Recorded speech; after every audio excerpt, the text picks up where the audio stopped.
Hello student, my self Ratnesh sir. आज से हम क्लास 12th की फिजिक्स पार्ट 2 का चैप्टर किरण प्रकाशिकी एवं प्रकाशिकी यंत्र शुरू करेंगे।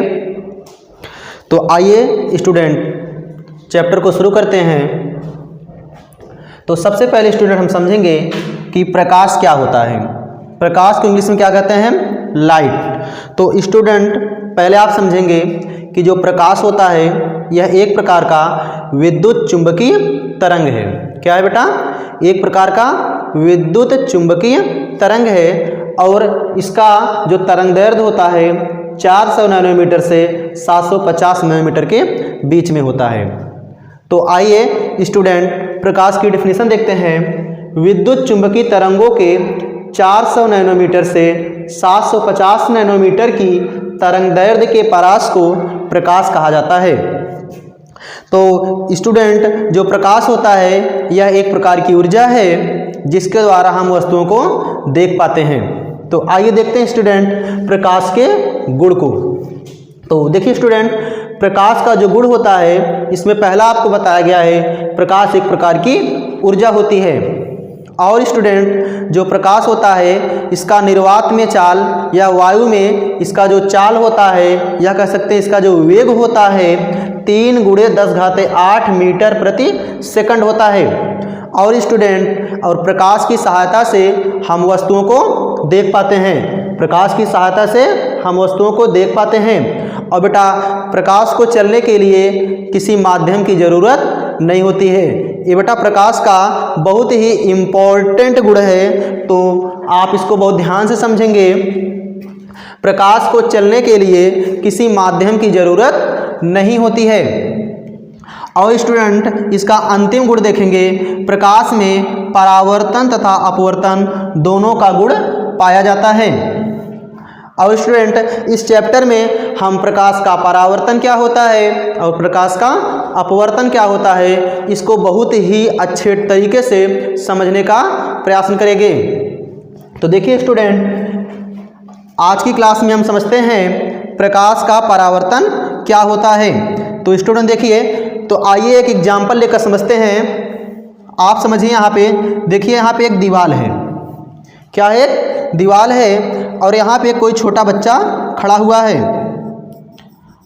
और यहाँ से इसके पास एक गेंद है और गेंद को इन्होंने इसमें थ्रो किया, यानी कि जो गेंद है गेंद को इसने दीवार पे मारा।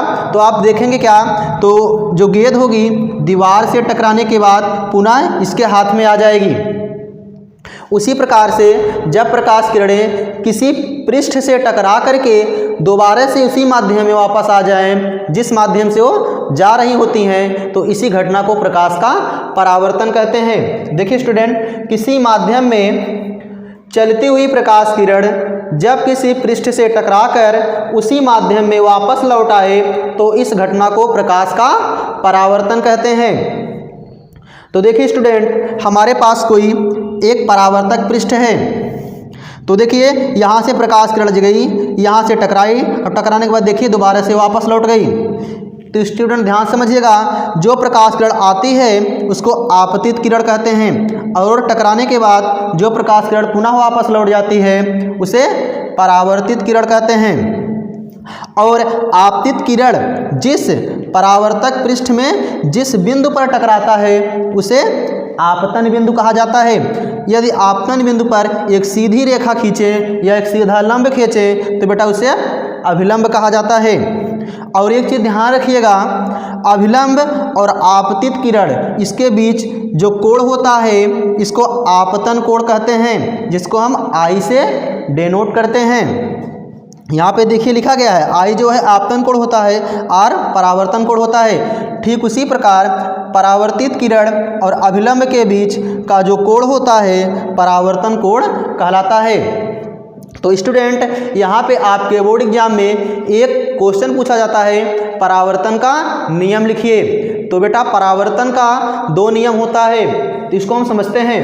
देखिए परावर्तन के नियम, परावर्तन के कितने नियम है स्टूडेंट? 2 नियम हैं। पहला है बेटा, देखिए आप यहाँ से समझिए, पहला नियम देखिए क्या है बेटा, आपतित किरण और परावर्तन परावर्तित किरण और बेटा आपतन बिंदु पर जो अभिलंब खींचा गया है, देखिए तीनों क्या है बेटा, एक ही तल में है।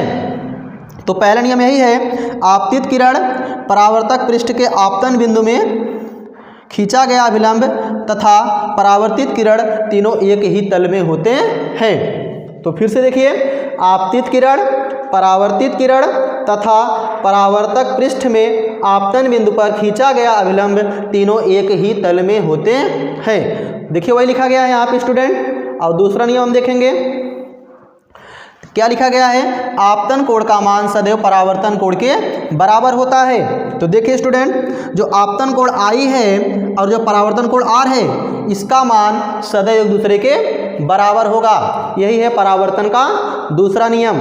तो लिख सकते हैं हम कोण I बराबर कोण R।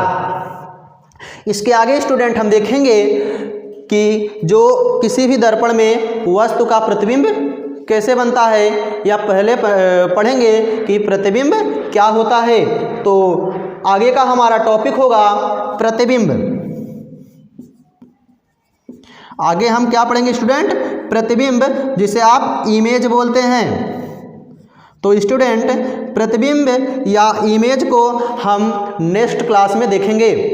तो अगर आज का जो हमारा वीडियो है आपको अच्छा लगे तो हमारे चैनल को सब्सक्राइब करिए और वीडियो को लाइक करिए। Okay, thank you.